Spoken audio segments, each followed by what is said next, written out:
ውረድ እንውረድ አላዋጣንም፣ ፍና ከስቃይ አላዋጣንም። ሆብሎ ገድሎ መሞት ላይ ዳዳው ከእንግዲህ ብረት ገብስ ሆኗል ዕዳው። አዲሱ ትውልድ ሀሳብ ነው ሜዳው። እነሆ ጀግና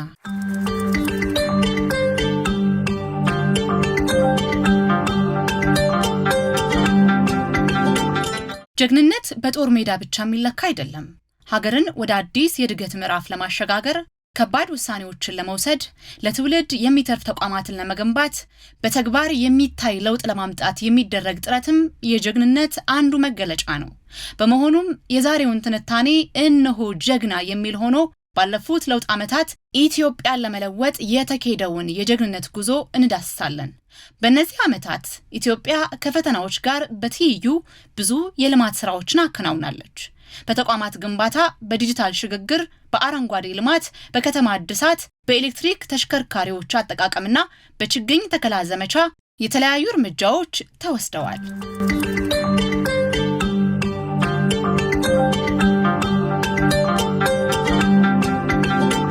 ይህ ትንታኔ ሜዳ ነው።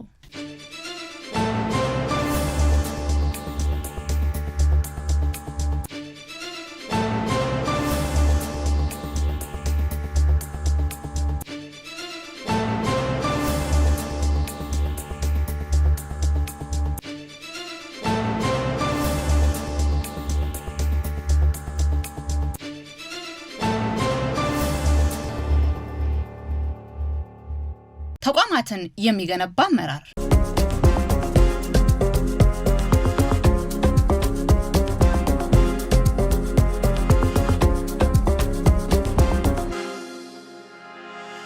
ዘላቂ ልማት የሚመጣው በጠንካራ ተቋማት ላይ ነው። ባለፉት የለውጥ ዓመታት በርካታ የመንግስት ተቋማት በቴክኖሎጂ ታግዘው አገልግሎታቸውን እንዲያዘምኑ ተደርጓል።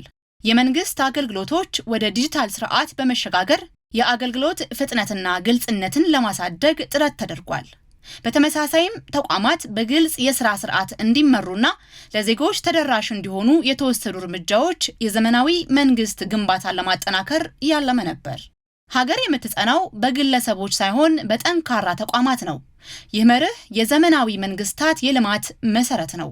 ግለሰቦች ይመጣሉ፣ ይሄዳሉ፣ ተቋማት ግን ይቀጥላሉ። በመሆኑም ዘላቂ ልማት የሚረጋገጠው ሕግን በሚያከብሩ፣ ተጠያቂነትን በሚያሰፍኑ፣ ለዜጎች ፈጣንና ቀልጣፋ አገልግሎት በሚሰጡ ተቋማት በኩል ነው። በዚህ አንጻር ባለፉት የለውጥ ዓመታት የተወሰዱ እርምጃዎች በተቋማት ግንባታ ላይ ልዩ ትኩረት እንደተሰጠ ያሳያሉ። የመንግስት አገልግሎቶችን በዘመናዊ ቴክኖሎጂ ማዘመን፣ የሥራ ሂደቶችን ማቀላጠፍ፣ የተቋማትን ተጠያቂነት ማጠናከርና አገልግሎትን ለዜጎች ተደራሽ ማድረግ የተሃድሶ ዋና አቅጣጫዎች ነበሩ። በተለይም የዲጂታል መንግስት ግንባታ በተቋማት ለውጥ ውስጥ አዲስ ምዕራፍ ከፍቷል። ቀደም ሲል ረጅም ጊዜ የሚፈጁ አገልግሎቶች በዲጂታል ስርዓት እንዲሰጡ ተደርጓል። የመንግስት አገልግሎቶች በመስመር ላይ መስጠት፣ የዲጂታል መታወቂያ ስርዓትን ማስፋፋት፣ የኤሌክትሮኒክ ክፍያ ስርዓቶችን ማጠናከርና የመረጃ ልውውጥን ማዘመን በዚህ ረገድ የተወሰዱ እርምጃዎች ናቸው። ይህም የመንግስትን አሰራር የበለጠ ቀልጣፋ፣ ግልጽና ተደራሽ ለማድረግ ያለመ ነበር። በኢኮኖሚውም ዘርፍ ተቋማትን የማጠናከር ስራ ተከናውኗል። የገቢ አሰባሰብ ስርዓቶችን ማዘመን፣ የጉምሩክ አሰራርን ማሻሻል፣ የፋይናንስ ተቋማትን ማጠናከርና የዲጂታል ፋይናንስ አገልግሎቶችን ማስፋፋት የኢኮኖሚ ለውጡን የሚደግፉ ተቋማዊ መሰረቶችን ለመፍጠር ተደርገዋል። የዲጂታል ኢትዮጵያ ስትራቴጂና የብሔራዊ ዲጂታል መታወቂያ ፕሮግራም ተቋማት በመረጃ ላይ የተመሰረተ ውሳኔ እንዲወስኑና ለዜጎች የተሻለ አገልግሎት እንዲሰጡ መሰረት ጥለዋል። ይህም ኢትዮጵያን ወደ ዘመናዊ ዲጂታል መንግስት ለማሸጋገር የተጀመረ ስልታዊ ጉዞ መሆኑን ያሳያል። የተቋማት ግንባታ በአካላዊ መሰረተ ልማቶችም ተንጸባርቋል። በየክልሉ ዘመናዊ የአገልግሎት ማዕከላት፣ የፍትህ ተቋማት፣ የጤናና የትምህርት ተቋማት ግንባታና ማሻሻያ ተከናውኗል። ይህም የተቋማት ጥንካሬ በህንፃ ብቻ ሳይሆን በአገልግሎት ጥራት እንዲገለጽ ያለመ ነው። በእርግጥ ተቋማትን መገንባት የአንድ ቀን ወይም የአንድ ዓመት ስራ አይደለም። የሚያስፈልገው ቀጣይነት፣ የሰው ኃይል ግንባታ፣ የአሰራር ባህል ለውጥና ተጠያቂነትን ማጠናከር ነው። በዚህ መሰረት ባለፉት የለውጥ ዓመታት የተጀመሩ የተቋማት ማሻሻያዎች የሀገሪቱን የረጅም ጊዜ የልማት ግቦች የሚደግፉ መሰረቶች እንደሆኑ ይቀርባሉ። በዚህ ምክንያት የተቋማት ግንባታ የሚለካው በተገነቡ ህንፃዎች ብዛት ብቻ ሳይሆን በተሻሻለ የአገልግሎት ፍጥነት፣ በተጠናከረ ተጠያቂነት፣ በዲጂታል አሰራርና በዜጎች እርካታ ጭምር ነው። ይህም ዘላቂ ልማት የሚቆመው በግለሰቦች ሳይሆን በጠንካራ ተቋማት ላይ መሆኑን በድጋሚ ያስገነዝባል። ይህ አይነቱ ተቋማዊ ግንባታ ፈጣንና ቆራጥ ውሳኔዎችን የሚጠይቅ ነው። ፈጣን ውሳኔዎችና የአመራር ብቃት።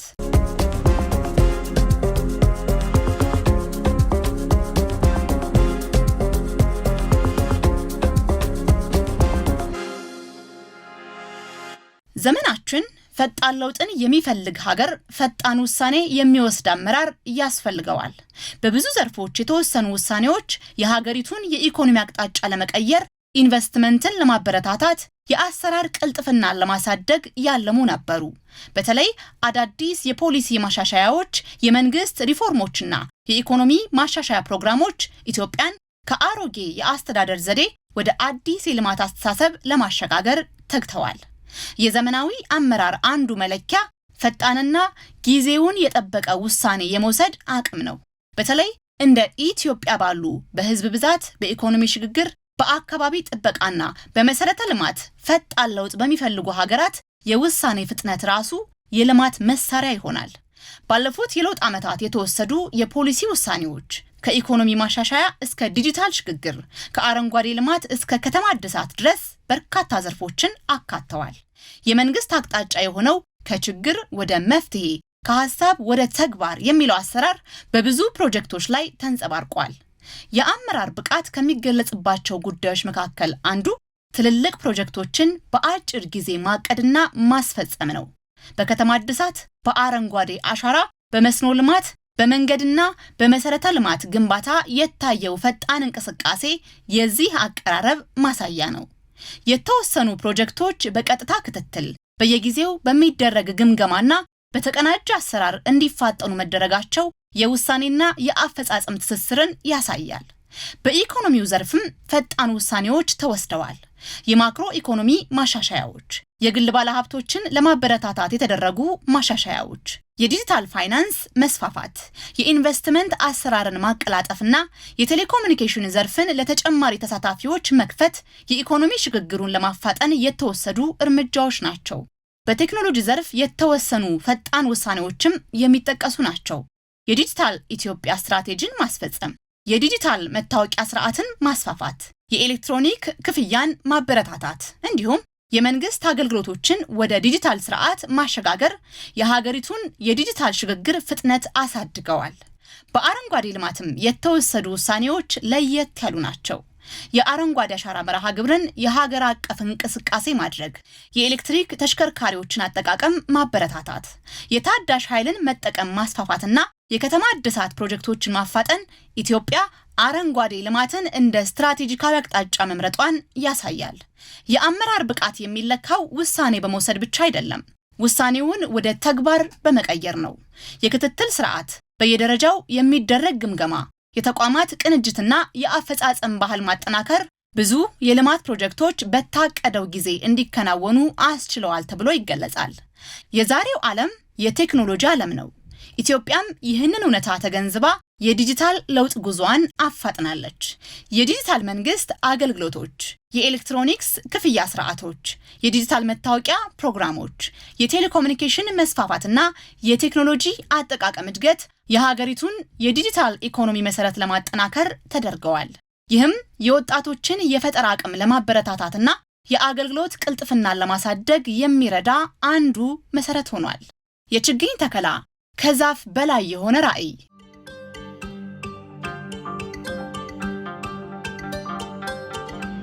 ኢትዮጵያ ውስጥ የምናስበው ብልጽግና አሁን ዛፍ ካልተከል ገንዘብ በገንዘብ ብንሆንም የተሟላ ብልጽግና ማረጋገጥ አይቻልም። ነዳጅ አግኝተን የተለየ ማዕድን አግኝተን ብር ብናገኝም ኢንቫይሮመንታችን ለኑሮ ምቹ ካልሆነ በስተቀር የተሻለ ፎቅ የተሻለ መኪና ሊኖረን ይችላል። ነገር ግን ሰዎች መተው የኢኮሲስተሙ ጋባዥ ሆነ ምድራዊ ገነት የሆነ ውሎ የሚታደርበት አገር ነው ሊሉን አይችሉም። ነዳጅ ስላላቸው ገንዘብ አላቸው ነው ሊሉን የሚችሉት። ስለዚህ በሌላ ሀገር የምንቀናውን ነገር ቢያንስ ልጆቻችን መኖር እንዲችሉ ዛፍ መትከል አስፈላጊና ጠቃሚ መሆኑን አስቦ መስራት ያስፈልጋል። በዓለም ላይ በሰፊ ደረጃ ከተከናወኑ የአረንጓዴ ዘመቻዎች መካከል የኢትዮጵያ የችግኝ ተከላ መርሃ ግብር ልዩ ትኩረት አግኝቷል። ስለ ኢንቫይሮንመንት ብዙ ኮንፈረንስ አዘጋጅተዋል፣ ብዙ ተናግረዋል። ኢትዮጵያ ግን ከ20 ቢሊዮን በላይ ችግኞች በ4 ዓመት በመትከል ከ5000 ሜጋዋት በላይ ማመንጨት የሚችል ግድብ በመገደብ ማንም ሌላ ሀገር የተለየ ድጋፍ ሳያደርግላት ትላልቅ ነገር በዚህ አህጉር ጀምራ መጨረስ የምትችል መሆኗን እያሳየች ነው። ይህ ደግሞ ለምናስበው ለምንተልመው ብልጽግና መሰረት የሚጥል ስለሆነ ጉዳዩን ችግኝ ከመትከል ባሻገር ለአህጉራችን እንዲሁም ለሀገራችን ካለው መልእክት አንጻር ከፍ አድርጎ መገንዘብና ስራውን በዛው መልከታ ማየት አስፈላጊ ይሆናል። የችግኝ ተከላ ዓላማው የደን ሽፋንን ማሳደግ፣ የአየር ንብረት ለውጥን መቋቋም፣ የአፈር መሸርሸርን መቀነስና ለቀጣዩ ትውልድ አረንጓዴ ከባቢ መተው ነው። ይህ ዘመቻ መንግስትን ብቻ ሳይሆን ህዝብን፣ ተማሪዎችን፣ የግል ድርጅቶችንና ማህበረሰቡን በአንድ ዓላማ ያሰባሰበ ሀገር አቀፍ ንቅናቄ ሆኗል። ዛፍ መትከል በቀላሉ አንድን ችግኝ በመሬት ውስጥ መትከል ብቻ አይደለም፣ የወደፊት ትውልድን መትከል ነው። የአካባቢን ስነ ምህዳር መጠበቅ፣ የሀገርን ኢኮኖሚ ማጠናከር፣ የአየር ንብረት ለውጥን መቋቋምና ለልጆቻችን አረንጓዴ የወደፊት ህይወት ማዘጋጀት ጭምር ነው። ዛፍ መትከል መድኃኒት መትከል፣ ዛፍ መትከል ምግብ መትከል፣ ዛፍ መትከል ውበትን መትከል፣ ዛፍ መትከል ኃይለኛ ውሃ ተቀናጅቶ ሊያጠፋን ሲመጣ የሚከላከልን አጥር ድንበር መስራት፣ ዛፍ መትከል ከተፈጥሮ ጋር መስማማትና መግባባት ነው። በዚህ ምክንያት ከምንሰራቸው አንኳር ስራዎች መካከል አንደኛውና ዋነኛው ተደርጎ ቢወሰድ ለሁላችን የሚጠቅም ለልጆቻችን ደግሞ የሚያኮራ ውርስ ስለሚሆን እያንዳንዱ ኢትዮጵያዊ ሴት፣ ወንድ፣ ትልቅ፣ ትንሽ፣ መምህር፣ ተማሪ፣ አርሶ አደር፣ ነጋዴ፣ ባለስልጣን ሳንከፋፈል በተቀናጀና በተደመረ መንገድ ሁላችን ልንሰራው ልንከውነው የሚገባ አንድ ሀገራዊ ቁም ነገር የወል እውነት ካለ ለልጆቻችን መልካም የሆነና ግሪን የሆነች ኢትዮጵያን መተው ነው። ይህንን እሳቤ በተግባር ለመቀየር የተጀመረው የኢትዮጵያ የአረንጓዴ አሻራ ወይም የችግኝ ተከላ መርሃ ግብር ከተለመደው የደን ልማት ፕሮጀክት በላይ የሚሄድ የሀገር ግንባታ ራዕይ ሆኗል። ባለፉት የለውጥ ዓመታት የችግኝ ተከላው የመንግስት ፕሮግራም ብቻ ሳይሆን የመላው ህዝብ ንቅናቄ ሆኗል። ተማሪዎች፣ ገበሬዎች፣ የመንግስት ሰራተኞች፣ የግል ተቋማት፣ የሃይማኖት ተቋማት፣ ወጣቶች፣ ሴቶችና በውጭ የሚኖሩ ኢትዮጵያውያን ጭምር በዚህ ዘመቻ ተሳትፈዋል። ዛሬ ከሊቅ እስከ ደቂቅ ታላላቆች፣ ሽማግሌዎች፣ ታናናሾች፣ ወጣቶች፣ ታዳጊዎች፣ ሴቶች፣ የሀገር ሽማግሌዎች፣ ሁሉም ኢትዮጵያዊ በሁሉም ስፍራ ይህንን ጥሪ ተቀብሎ ላደረገው አስደናቂ ምላሽ በኢፌድሪ መንግስት ስም ለኢትዮጵያ ህዝብ ያለኝን ክብርና ፍቅር መግለጽ ፈልጋለሁ። ይህም የአካባቢ ጥበቃ ስራን ከመንግስት ብቻ ወደ ህዝባዊ ባህል የቀየረ አስፈላጊ ለውጥ ነው። የዚህ መርሃ ግብር አንዱ ታላቅ ስኬት በአመት በቢሊዮኖች የሚቆጠሩ ችግኞች መተከላቸው ነው። በተለይ በአንድ ቀን ብቻ በመቶ ሚሊዮኖች የሚቆጠሩ ችግኞችን በመትከል ኢትዮጵያ ዓለም አቀፍ ትኩረት ስባለች። ይህ የሚያሳየው የችግኝ ተከላው የመደበኛ የደን ልማት ስራ ሳይሆን የሀገራዊ እንቅስቃሴ ደረጃ መድረሱን ነው። ከዚህ የበለጠ የሚያስደንቀው ግን ውጤቱ ነው። በብዙ አካባቢዎች ተራቁተው የነበሩ ተራሮች እንደገና በአረንጓዴ ልብስ መሸፈን ጀምረዋል። የአፈር መሸርሸር ተቀንሷል። የውሃ ምንጮች ተጠብቀዋል። የስነ ህይወታዊ ብዝሃነትን የሚደግፉ የደን አካባቢዎች ተስፋፍተዋል። በዚህም የአካባቢ ጥበቃና የግብርና ምርታማነት መካከል ያለው ትስስር በተግባር ታይቷል። የችግኝ ተከላው ሌላው ስኬት ኢኮኖሚያዊ ፋይዳው ነው። በፍራፍሬ፣ በቡና፣ በማር፣ በእንጨትና በሌሎች የደን ውጤቶች ላይ የሚመሰረቱ የአግሮ ፎረስትሪ ስርዓቶች ለገጠር ማህበረሰብ ተጨማሪ የገቢ ምንጭ ለመፍጠር እድል ፈጥረዋል። ይህም ዛፍ ለአካባቢው ብቻ ሳይሆን ለኢኮኖሚም ጭምር ነው የሚለውን እሳቤ ያጠናክራል። በዓለም የአየር ንብረት ለውጥ እየተባባሰ ባለበት ወቅት ኢትዮጵያ በአረንጓዴ ልማት ያሳየችው ተነሳሽነት በብዙ ዓለም አቀፍ መድረኮች የሚጠቀስ ተሞክሮ ሆኗል። ክላይሜት ቼንጅ በሰሚት አይቀየርም፣ በስብሰባ አይቀየርም፣ በሱፍ ለባሾች አይቀየርም። ክላይሜት ቼንጅ እጃቸውን ጠቅልለው በሚተክሉ ጀግኖች ብቻ ነው የሚቀየረው። ይህንን ተግባር በመፈጸም ለዓለም ማስተማር ከኛ ይጠበቃል። በብዙ ኮንፈረንሶች ብዙ ገንዘብ ይባክናል። ነገር ግን ለመትከልና ሁኔታውን ለመቀየር የሚተጉ ሀገራት እምብዛም ናቸው። አፍሪካ አበክራ መትከል ካልቻለች መጻኢው የዓለም ተስፋ መሆኗ ይቅርና እንደተለመደው የዓለም ሸክም ሆና ትቀጥላለች።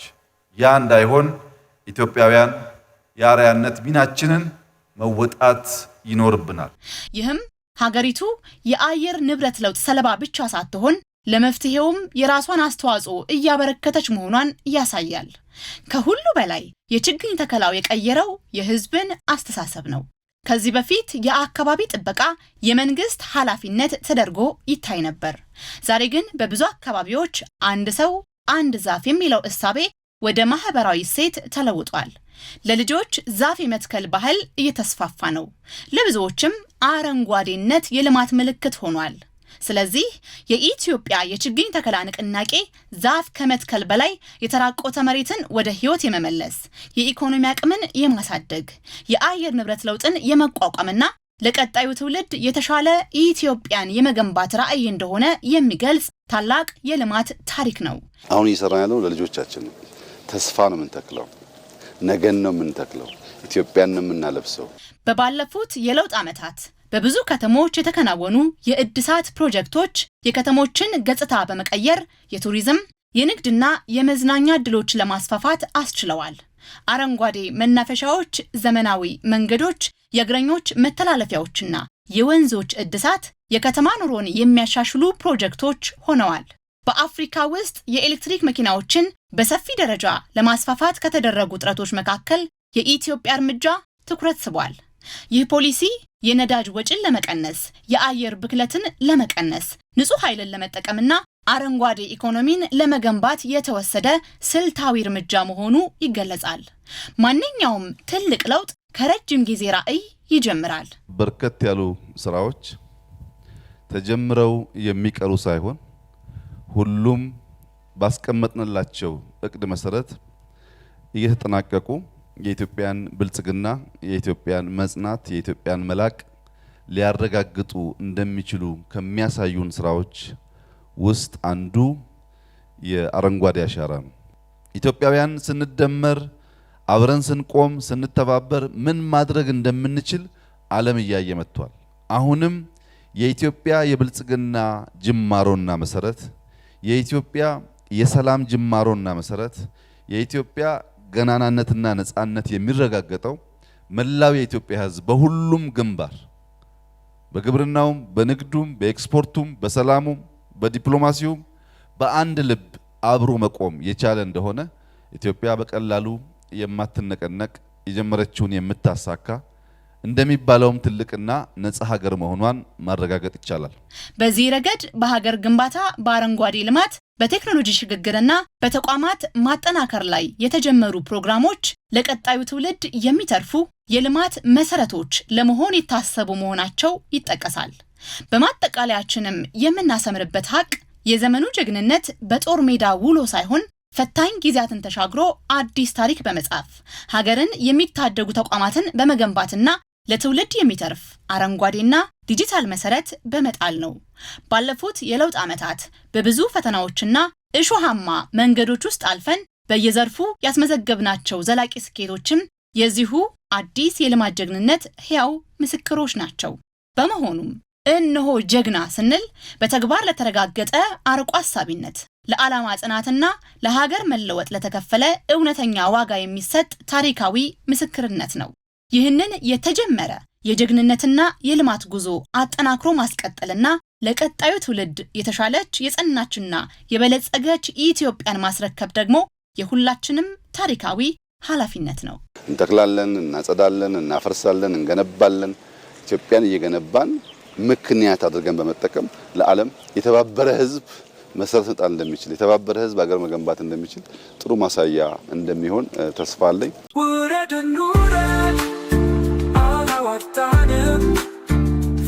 ከስቃይ አላዋጣንም ሆብሎ ገድሎ መሞት ላይ ዳዳው ከእንግዲህ ብረት ገብስ ሆኗል ዕዳው አዲሱ ትውልድ ሀሳብ ነው ሜዳው